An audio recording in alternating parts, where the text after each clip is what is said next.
This idea of ignoring what the senses tell us, because we go through our days, we go through our life, and we pay attention to what we see and what we touch and what we feel and what we smell, and that becomes our reality, and we think that that's the only reality that there is. If I can touch it, if I can see it, if I can grab a hold of it, I can smell it, then that makes it real. And if I can't, then it's unreal.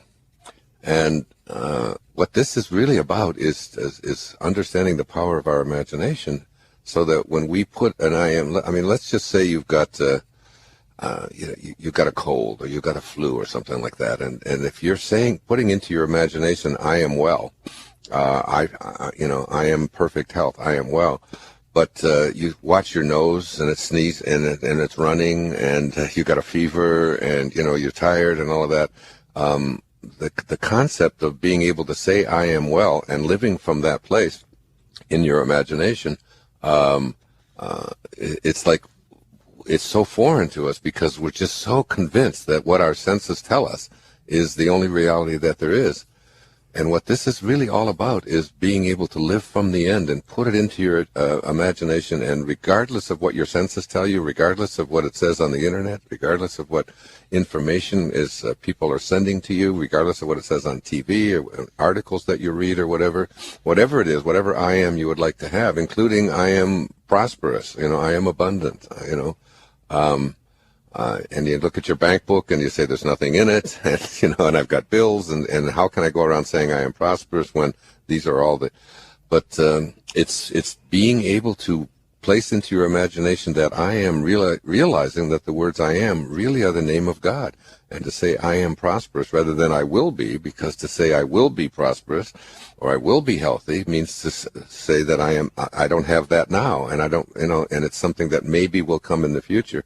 And until you can assume a feeling of something in your imagination and just live with it, regardless of what all of the other physical evidence says, because basically what we learn is that the physical world is just an illusion, that it's what's in our imagination that is the real, the real truth.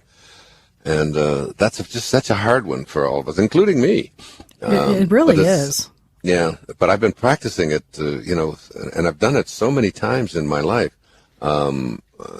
Being able to say I always give the example of when I'm writing a book, I have the jacket of the book already made in advance, long before I ever write the first word, and I wrap it around another book, and it's right in my writing space. And every day I already say that this is already complete, because I'm looking at it.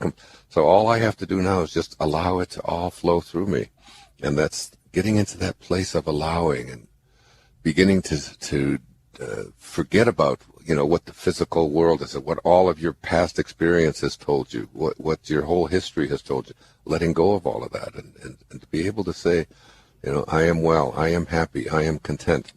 In the Bible, in the book of Joel, there's a wonderful line that says, let the weak man say, I am strong.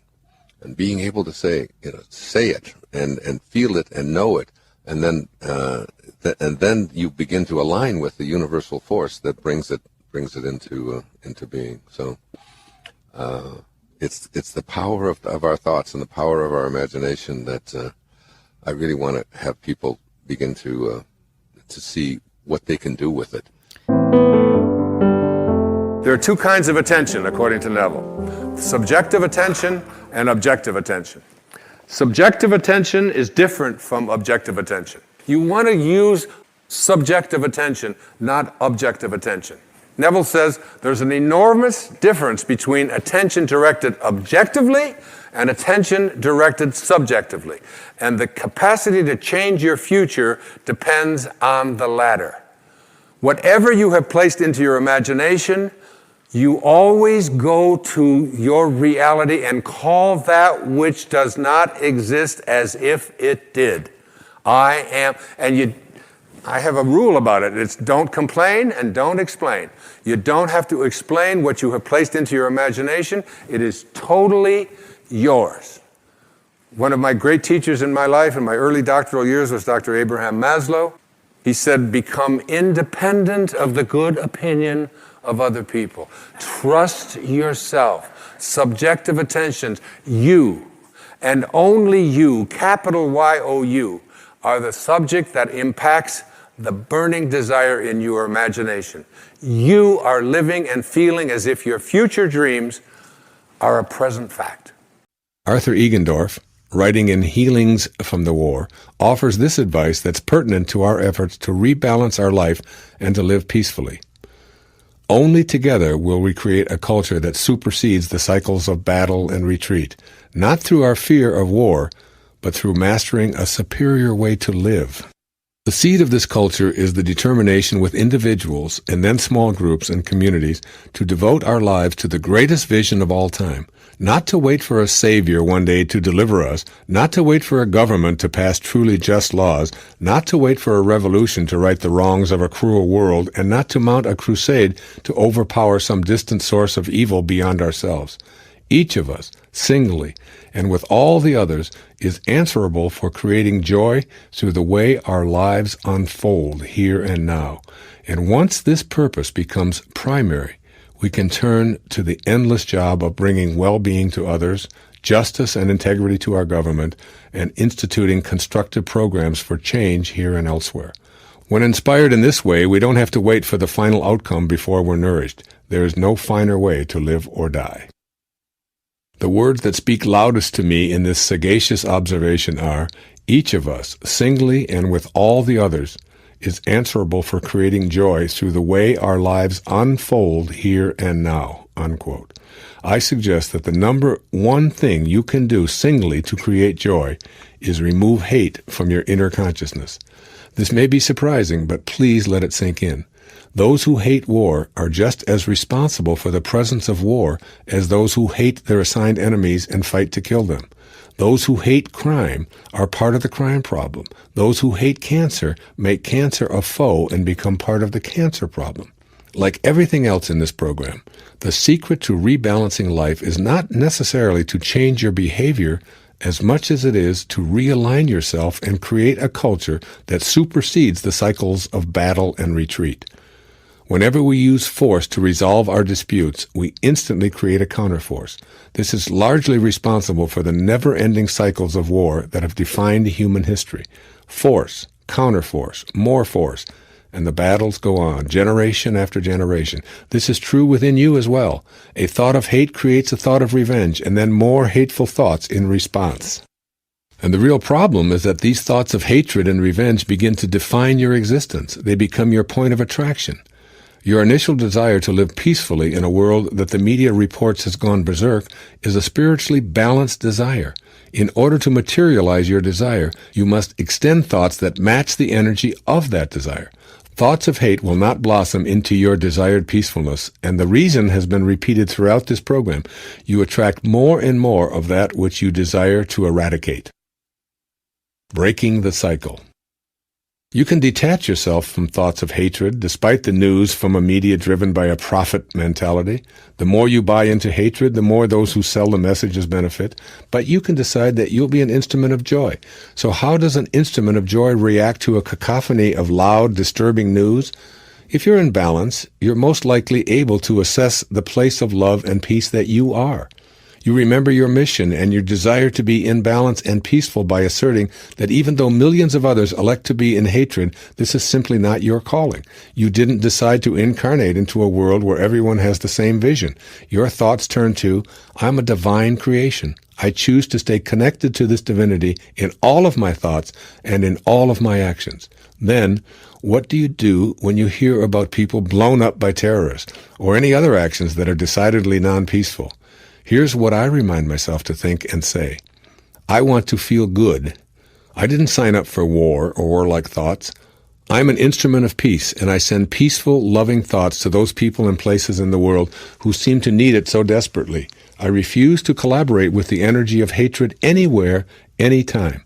The alternative to this kind of peaceful thinking is anger, hatred, and fear, which aligns perfectly with the energy that is so distasteful.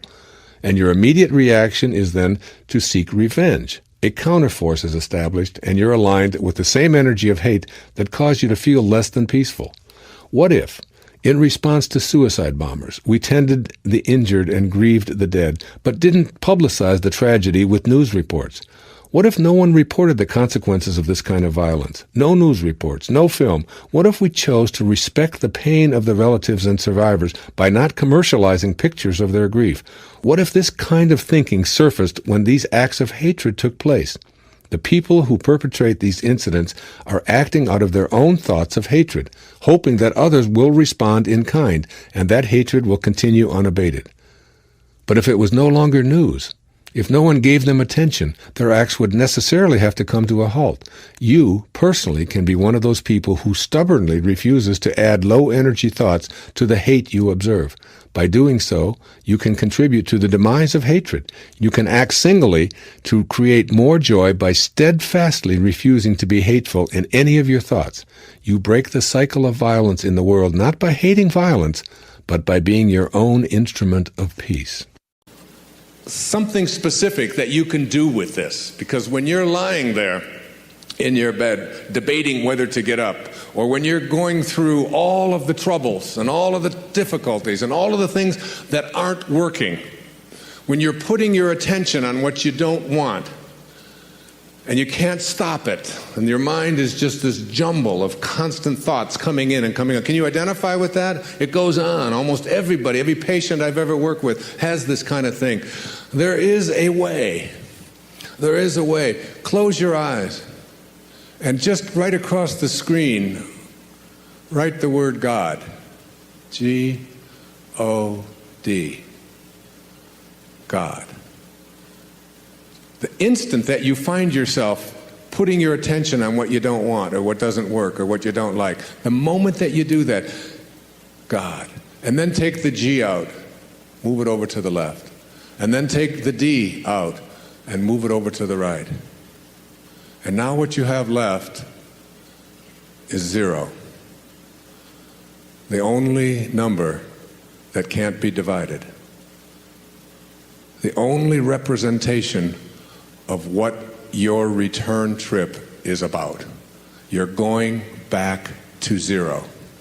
You're going back to a place of oneness that is indivisible. And then just hone in, just go right into the center of that 0. And then put your thoughts on what it is that you intend to manifest. Just like that. Just like that. In that simple little drill or practical thing that I'm offering you right there, it's what I do. It's how I handle it. I go in there and it's like I'll be thinking of, oh my God, I gotta fly over here and I gotta get over there and then I've gotta give a talk and I've gotta get to this plane and my daughter over here and then my son is up in school and I don't know what the hell's going on over here. And it's like this jumble and I just go, God. No G, no D, 0. Move into the 0. Go into the place that's indivisible. That's your source. That's your return trip. And in that place, in that perfect, beautiful, soft, gentle, impenetrable place, you will no longer put your attention on anything that you don't want. It is so simple, ladies and gentlemen. This idea that is at the core of all of our teachings. I've been out there doing this for over 30 years now. Your Erroneous Zones was published 30 years ago. And what I've discovered is what Earl Nightingale told me when I was just getting started in this whole business, when something called the strangest secret. We become what we think about all day long. We become what we think about all day long. But more than that, understanding that your thoughts are real, that they have an impact. Isn't it conceivable that your thought can have an impact on whether or not you can attract what you want into your life? That you can extend it out into a universe which is perfect, which has no need for you to interfere with it, which is always doing exactly what it is supposed to do. No restrictions on it. And it always has been doing it, and it always will be doing it. And everything that you're going through, it's all part of the perfection of all of this. That you are not any of the things that you've come to believe that you are. You're not what you have. You're not what you do. You're not your reputation.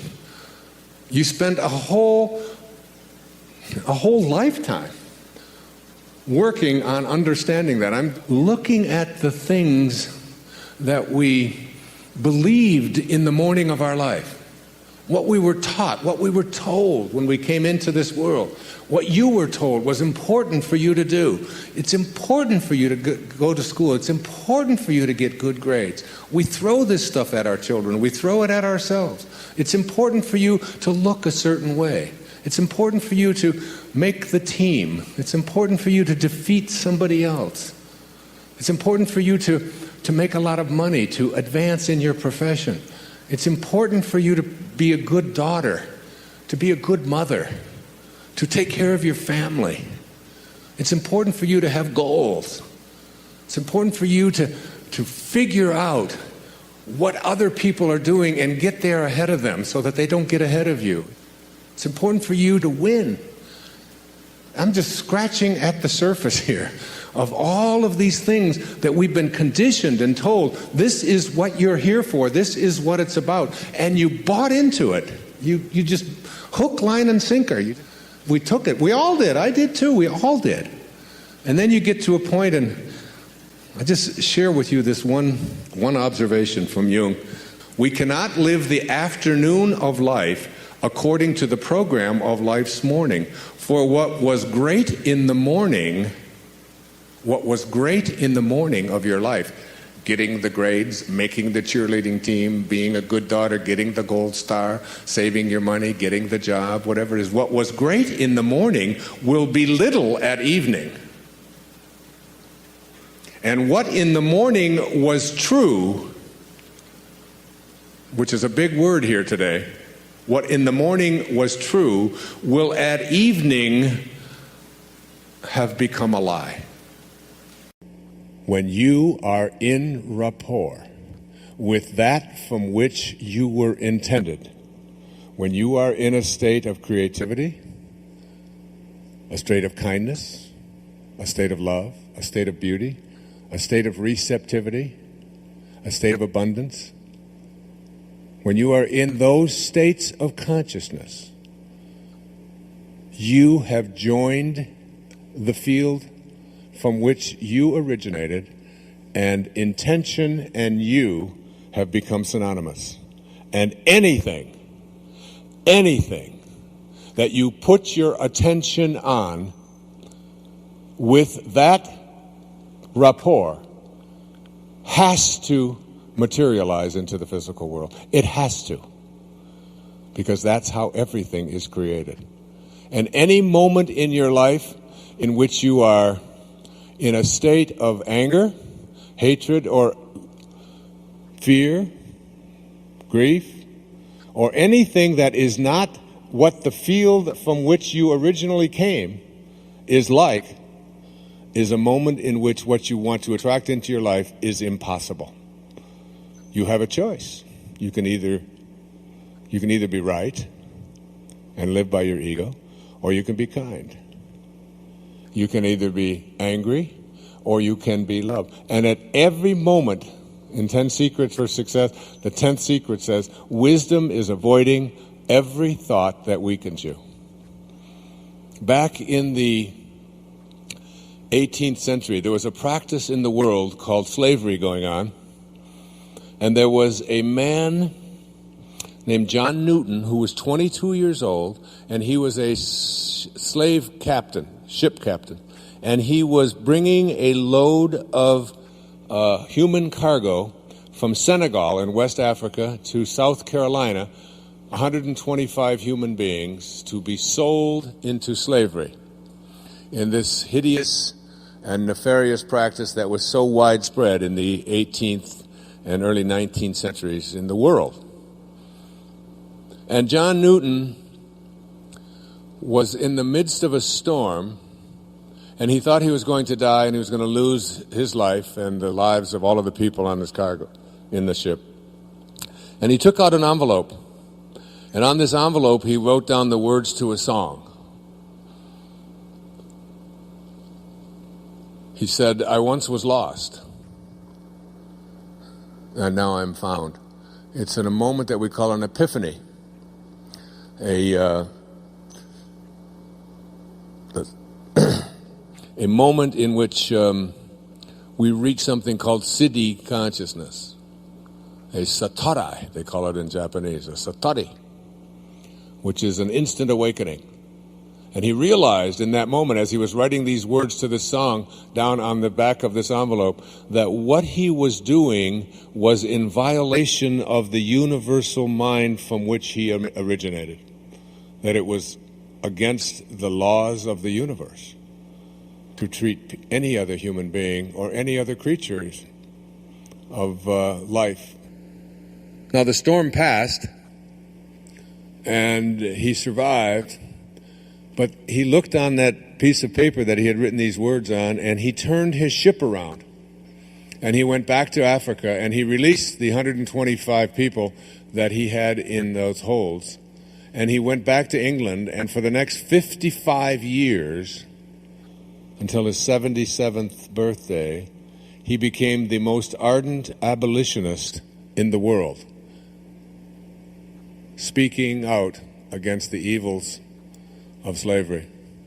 In one instant, in Zen Buddhism, they say when the student is ready, the teacher will appear. When you have that level of readiness, whatever you need, as it says in A Course in Miracles, if you knew who walked beside you at all times on this path that you have chosen, you could never experience fear or doubt again. It would never be there for you. For those of you who've decided to quit smoking, it will be easy, because you will have guidance there for you at every moment that you ever are tempted to go back, or whatever it is that you want to attract into your life. And the words to that song became perhaps the most spiritual song ever recorded. It's called Amazing Grace. I once was lost, and now I'm found. And it was grace that taught my heart to feel. It was grace. It was God. It was returning to source that turned everything around. Think of the people you know who give love in response to negative energy that's directed their way. There aren't very many people who respond lovingly in that situation. The ones who do are able to do so because they have love to give away. They know that it's impossible to give away what they don't have, and they've gone that extra mile to acquire what it is that they want to both attract and give away. If love and joy are what you want to give and receive, then remember that you can't give away what you don't have, but you can change your life by changing what's inside, if you're willing to go that extra mile. Changing what's inside. Consider the following concept of your inner reality. Your thoughts create your reality because your thoughts determine how you respond to situations in your daily life. Those responses are the energy you have inside of you to give away. If you feel anger, it's because you have anger energy in your body. Like everything in our universe, your thoughts are a form of energy. Everything that you feel and experience is the result of what I call attractor energies. This means that you get back what you put out into the world. Thus, what you've attracted to you is what you have to give away to others. Low energy attracts low energy. Some of the low energy thoughts are anger, hate, shame, guilt, fear. Not only do they weaken you, but they attract more of the same. By changing your inner thoughts to the higher frequencies of love, harmony, kindness, peace, and joy, you'll attract more of the same, and you'll have those higher energies to give away. These higher and faster frequencies that empower you will automatically nullify and dissipate the lower energies in the same way that the presence of light makes darkness disappear. Loving and respecting yourself. By becoming more loving toward yourself, you will attract more of the higher, faster energies and begin to change what's inside you. In your thoughts, cultivate an inner voice and attitude that's 100% of the time for you. Imagine an aspect of yourself that only supports and loves you. You might schedule a certain time of the day when that's the only thought that you allow yourself to pay attention to. Gradually, this attitude will extend to other people, even if you can only do it for a minute or two. You'll begin to receive this energy back and ultimately be able to send thoughts of love and joy to everyone and everything in your world. Notice when your thoughts drift into the lower energy of ridicule or hate or guilt, and change the thought at the very moment if it's at all possible. If you're unable to change the thought, then at least love yourself for what you did do, that is, for noticing. Make a pact to remind yourself often of this secret of not being able to give away anything that you don't have. Then work on your personal program of self-love, self-respect, and self-empowerment, and create a huge inventory of what you wish to give away. One of the lessons I continued to learn and practice is that the universe responds with the same energy that we send out. If you attract a lot of people who wish to take advantage of you, you need to consider what you're doing to attract victimizers into your life. If you run into anger a lot, explore the angry thoughts you have inside of you. If your consciousness is a gimme, gimme, gimme energy, you'll attract all manner of demanding energies into your life. You know if this is true by the number of deadlines not being met, or demanding bosses or customers you encounter, and the feeling of being a victim. Send out gimme, gimme, gimme energy to the universe, and it will do the very same to you in return. If what you give is self-respect and self-love, the universe, via the attractor energy, will return the love and respect you've been radiating. It's really so simple. You can't give away what you don't have. The irony of giving. If you wanted to give a dozen oranges to your neighbor as an expression of love, you obviously would need to be in possession of 12 oranges. If you intended to purchase a new automobile for your parents to show your gratitude to them for putting you through medical school, naturally you'd need to have the funds to do so. Likewise, you can't give love away to others if you don't have any for yourself. You can't show respect for others if you lack self-respect. You can't give happiness away if you feel unhappy. And of course, the reverse is true. You can only give away what you do have. And all that you're giving away each and every day are items from your own personal inventory. If you give away hatred, it's because you've stored up hatred inside of you to give it away. If you give away misery, it's because you have a ready supply available from which to select and to distribute. This concept is simplified by a description of squeezing an orange. When you squeeze an orange, you'll always get orange juice to come out. This is true regardless of who does the squeezing, what time of day you squeeze, what instrument you use to squeeze, or what circumstances surround the orange squeezing. What comes out is what's inside. The same logic applies to you. When someone squeezes you in some way, that is, puts pressure on you, or says something unflattering or critical, and out of you comes anger and hatred and bitterness and tension, depression or anxiety, it's because that's what's inside. The irony is that you can't give away what you don't have because you're always giving away what you do have. If you want to move into the realm of purpose by giving and serving others, ask yourself, what do I have inside? And why have I chosen to store these kinds of energies in me to give away to others? We're both a physical body in a material world and a non-physical being who can gain access to a higher level. That higher level is within you and is reached through the stages of adult development. I present these stages with some degree of expertise because I've spent many years in each of them. They have been stepping stones to my awareness of my higher self. Each stage involved experiences that permitted me to move ahead in my thinking and my awareness. There are 4 stages of adult development. The first is called the athlete. The word athlete is intended as a description of the time in our adult lives when our primary identification is with our physical body and how it functions in our everyday world. This is the time when life seems impossible without a mirror and a steady stream of approval to make us feel secure. The stage of the athlete is the time in our adult development when we are almost completely identified with our performance, attractiveness, and achievements. Obviously, it is healthy to take good care of your body by treating it kindly and exercising and nourishing it in the best way your circumstances allow.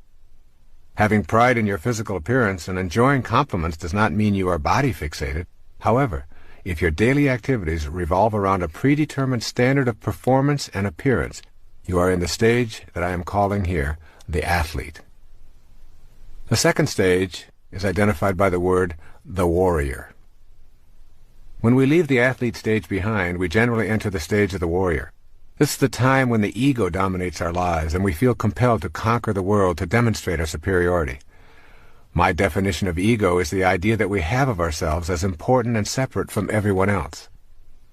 The ego-driven warrior objective is to subdue and defeat others in a race for the number 1 spot. During this stage, we are busy with goals and achievements and competition with others. This ego-dominated stage is full of anxiety and endless comparison of our successes. Trophies, awards, titles, and the accumulation of material objects record our achievements. The warrior is intensely concerned with the future and who might be in his way or interfere with his status. The third stage is identified by the term the statesperson. The statesperson stage of life is the time when we have tamed our ego and shifted our awareness. In this stage, we want to know what is important to the other person. We've begun to know that our primary purpose is to give rather than to get. The statesperson is still an achiever and quite often athletic. However, the inner drive is to serve others. Authentic freedom cannot be experienced until one learns to tame the ego and move out of self-absorption. When you can let go of your own thoughts about yourself and not think of you for a long period of time, that is when you become free. The statesperson stage of adulthood is about service and gratefulness for all that shows up in your life. At this level, you're very close to your highest self. The primary force in your life is no longer the desire to be the most powerful and attractive or to dominate and conquer. You have entered the realm of inner peace. It is always in the service of others, regardless of what you do or what your interests are, that you find the bliss you're seeking. There is one stage even higher than the statesperson, and this can be described by the word the spirit.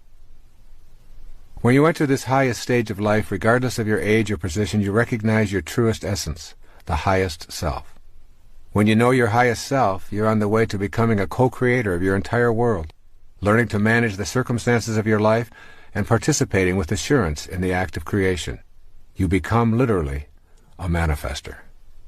The spirit stage of life is characterized by an awareness that this place called Earth is not your home.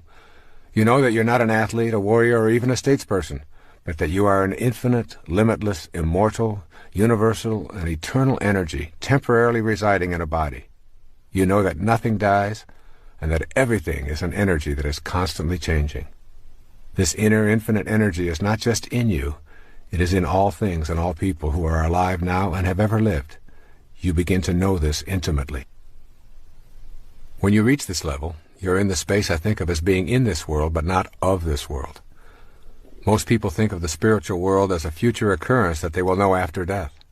Most of us have been taught that the highest self is something that you cannot know as long as you're trapped in a body. However, the spirit is now. It is in you in this moment, and the energy is not something that you will ultimately come to know, but is what you are here and now. The unseen energy that was once in Shakespeare or Picasso or Galileo or any human form is also available to all of us. That is because the spirit energy does not die, it simply changes form. It can't die because it has no boundaries, no beginnings, no ends, no physical characteristic that we call form. That energy is within you. Gaining the awareness that you have a higher self that is universal and eternal will lead you to gaining access to the world more freely and to participating in the act of creation or manifesting your heart's desire. I call it living from the end. This is one of the harder ones for people to get, but I'd like you to go again to the New Testament. Look at Romans 4:17. In the presence of him whom he believed God, who gives life to the dead, and calls those things which do not exist as though they did. And calls those things which do not exist as though they did. Those are very important, significant words. You have to be able to call the things which you have not seen yet materialize and manifest into your physical world. You have to be able to say to yourself, I call those things that I would like to become as if they already do. And you place into your imagination fearlessly the I ams which you would like to create for yourself. And when it's time for me to write another book, I don't even know what it's going to be. I just know that it starts germinating inside me. And it's like a calling, it's like a passion. It's as if I call those things, the book does not exist. I call it as if it did. I have a wonderful quote by the man I've cited before. His name is Neville, and it goes like this. He says, disregard appearances, conditions, in fact, disregard all evidence of your senses. That is what your eyes and ears tell you. that deny the fulfillment of your desire, whatever it is you want to attract into your life. Disregard appearances, conditions, in fact, all evidence of your senses that deny the fulfillment of your desire. Rest in the assumption that you already are what you want to be. For in that determined assumption, you and your infinite being, your extraordinary self, which is what this program is about, are merged in creative unity, and with your infinite being, God, all things are possible. God never fails, and you are a piece of that which never fails. And you are going to move beyond just being a piece and just being a fragment and just being a segment until it becomes your overwhelming knowing that you have within you this divine capacity. You don't need evidence of your senses. I wrote a book a few years back. The title of it, I had to get my publisher because they didn't understand it. They called back, they said, I think you got this wrong. I said, no, it's called You'll See It When You Believe It. Not the other way around. People will say, well, I'll believe it when I see it. It doesn't work that way. You'll see it when inside you have a knowing. And Neville also said, therefore, to incarnate a new and a greater value of yourself, you must assume that you already are what you want to be, and then live by faith in this assumption.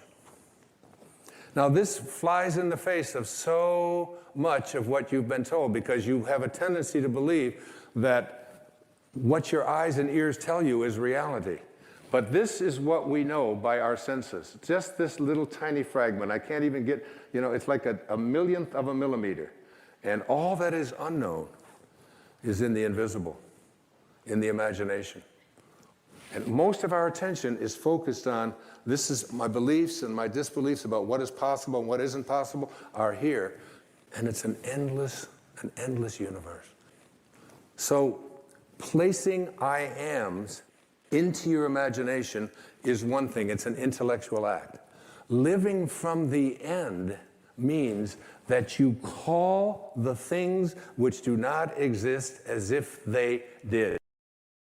You are a piece of God. You are a living, breathing creation that emanated from the universal mind of the all-creating source. You and God are the same thing. Very simply put, when you love and trust yourself, you're loving and trusting the wisdom that created you. And when you fail to love and trust yourself, you're denying that infinite wisdom in favor of your own ego. It's important here to remember that at every single moment of your life, you have the choice to either be a host to God or a hostage to your ego. So here's the question, host or hostage? Your ego's belief that you're separate from everyone, separate from what's missing in your life, and most egregiously, separate from God, further hampers your ability to live up to the intention of respecting yourself. Ego's idea of separation fosters your feelings of being in competition with everyone and evaluating your worth based on how frequently you emerge as a winner. As a hostage to your ego, self-respect is unavailable because you feel judged for your failures. It's out of this bleak picture produced by the negative ego that self-rejection emerges. It captures you and makes a hostage of you, never allowing you to play host to that from which you originated. Being a host to God means always seeing your authentic connection to your source. It's knowing that it's impossible for you to ever be disconnected from the source from which you came. Personally, I thoroughly enjoy being a host to God. As I write here every single morning, as I sit here in the studio reading these words, I feel that I'm receiving words and ideas from the power of intention, which allows me to bring these words to this page and to this recording. I trust in this source to provide me with the words. Therefore, I'm trusting in the source that brought me into this physical world. I'm eternally connected to this source. This awareness simply doesn't include a lack of respect for intending this book or this recording into form. The conclusion I've come to is that I'm worthy of my intention to write a book and to create this recording. In other words, I respect the piece of God that I am. I tap into the power of intention, and my feeling of respect for it enhances my respect for myself.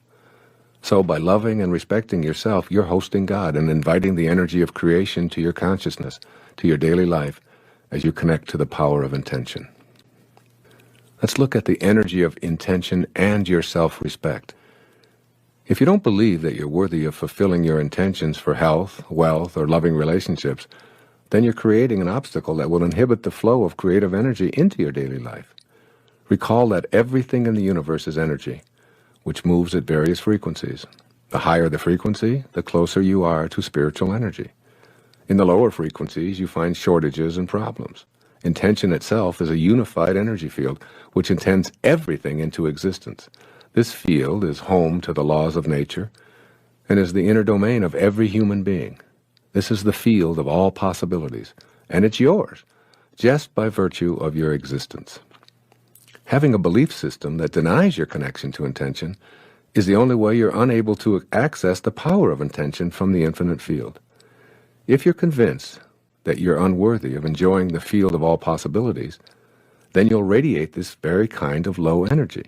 This will, in fact, become your attracted energy pattern, and you'll send messages to the universe that you're unworthy of receiving the unlimited abundance of the originating spirit. Soon you'll act on this inner conviction of self-disrespect. The antidote to this dreary picture is to make an internal commitment to respect yourself and to feel worthy of all that the universe has to offer. If anyone is entitled to success and happiness, everyone is, because everyone is always connected to intention. Simply put, disrespecting yourself is not only disrespecting one of God's greatest creation, it's disrespecting God. When you disrespect your source, you say no to it, and you turn away from the power of intention.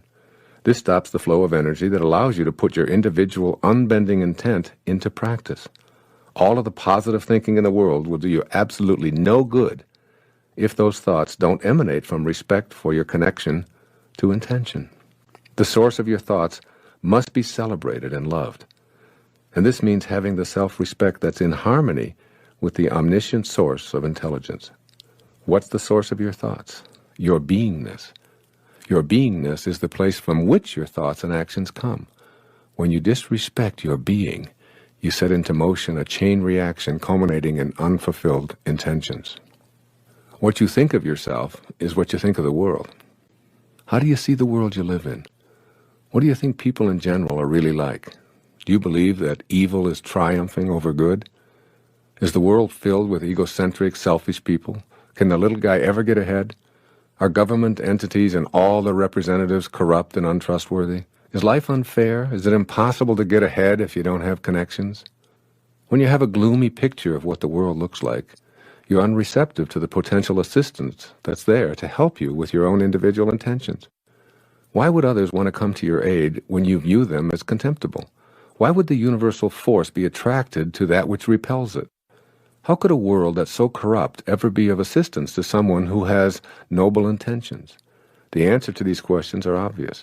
You attract into your life what you feel inside. If you feel that you're not worthy of being respected, you attract disrespect. This weak self-respect is the result of an exceptionally rusty link to the field of intention. This link must be cleansed and purified, and that takes place within your own mind. You are not an organism in an environment. You are an environed organism. One of the reasons the idea of being able to manifest is so foreign to most of us is because we have been brought up to believe that as individuals, we are separate from our environment. We think it is our role to dominate it. Armed with this kind of logic, we are diminished in our ability to sense our connection to the environment. This third principle of manifesting begins with the understanding that it is absolutely impossible to describe ourselves as separate from our environment. I am coining a new word for the purpose of articulating this principle.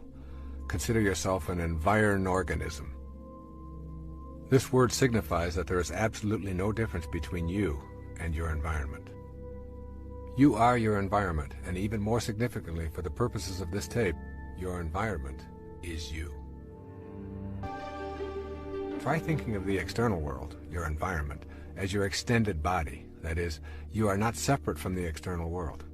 In this concept, it is impossible to describe yourself without including your surroundings. In fact, it is not even possible to see or hear yourself as a separate entity apart from your environment. For example, describe yourself walking, just you walking. There cannot be walking without also describing what it is you are walking upon. Without the floor or the ground, there would only be your legs moving back and forth, and of course that's not walking. Your experience of walking also includes the air you are breathing, the gravity that keeps you from floating off into space, the pebbles or carpet or sand or cement that you walk upon. And I invite you to shift your awareness away from yourself as an organism in the environment to yourself as an extension of your environment and always inseparable from it. This means that you have to think of yourself as an individual and as an environment simultaneously. Have you ever seen a person with a front but without a back? Have you ever seen a person with an outside but without an inside? Well, these rhetorical questions are meant to stimulate you to consider how you can be differentiated and undifferentiated at the same time, and why this is important in learning to manifest your life as you choose. The nature of the physical world is essentially that of waves. Each wave of energy that makes up a physical mass has a crest or a peak and a nadir or a valley. These tops and bottoms of the waves are always easy to identify as separate, yet they are always together. You can never ever get a bucket full of peaks and observe them independent of their corresponding valleys. This is the fundamental feature of nature. Your front always has a back, your inside always has an outside. And now you must extend this understanding outward as well. You are distinct, just like the tops of the waves that make up your natural physical self, but you are irrevocably connected to the outer world, just as that bottom of the wave always has a top. When you begin to see this simple truth, mystical experiences of manifesting also open up to you as a genuine possibility. You see, you're either pushing nature around, or you're seeing it as yourself, one or the other. When we think of ourselves as distinct from our environment, we take on a posture of exercising control over it. We destroy forests and swamps and mountains and rivers and wildlife or anything else that obstructs profit and convenience over something we call advancing civilization. We defend these activities without understanding that we are also destroying ourselves. As we have seen, we cannot be described independent of our environment any more than our outside can be described without our inside. When we can respect that which appears to be external to us, we will build to live in harmony with, rather than in control over, our environment. In our personal lives, recognizing nature as ourselves opens up an entirely new world of manifestation. Your new faith will no longer permit you to see anything as separate. The separateness will always be there, just as the peak of the wave is separate from the trough. But they remain inseparable, even while separate. You will have fused the dichotomy that prevents you from putting this connective energy to work. You will begin to view yourself as an organic part of this world, rather than as a separate entity in this world. And then you'll see yourself as an organic part of this world. There's a popular belief that we come into this world. Thus, we are continuously embracing the idea that who we are and where we come from are two different worlds. The essence of the third spiritual principle for manifesting your destiny is that there is no separation, and rather than coming into this world as a construction project, you actually grow out of it. You are a result of what the universe is doing on a conscious level, just as a wave is what the ocean is doing, and a plum is what the plum tree is doing. The intelligence that is you, unseen as it may be, is you in every stage of your creation and life experience, and it is also the same in every other person, as well as in all things in our physical world. Notice that everyone breathes the same air, walks on the same ground, and thinks as an organism just like you. You are indeed connected to all of these beings. It is not an accident that someone living in a distant country with different outward physical characteristics and a separate language could die and donate their liver or kidney or cornea to you, and it would accommodate the life force flowing in you. A profoundly important Native American saying is, "No tree has branches so foolish as to fight among themselves." Imagine the result of such behavior by the tree. The tree and all of its parts would die from such an absurdity. Yet that is precisely what we do when we see ourselves as divided from all of the other people who are being peopled from the same divine intelligence. When you know that you grow out of this world just as an apple does from an apple tree, then you identify with the spiritual essence. It is in identification with this inner essence that you make your connection to everything else. And it is with this connection that you begin to attract your desires to your physical world. That power is in you, but it's not yours alone. The power and the magic of this world cannot be reserved for the exclusive use of anyone, including you. It is available at all times. However, it does not belong to anyone. What you are doing as an environ organism is making contact with an energy that is beyond the dualism of the earth plane, and yet is connected to it at the same time, separate but distinct. You are a holistic being with both non-dualistic energy and the energy of the physical plane at your disposal. The Bhagavad Gita, the holy book of the Hindus, summarizes the point of view as profoundly as I've ever heard. Listen to these words. He who sees that the Lord of all is ever the same in all that is, immortal in the field of mortality, he sees the truth.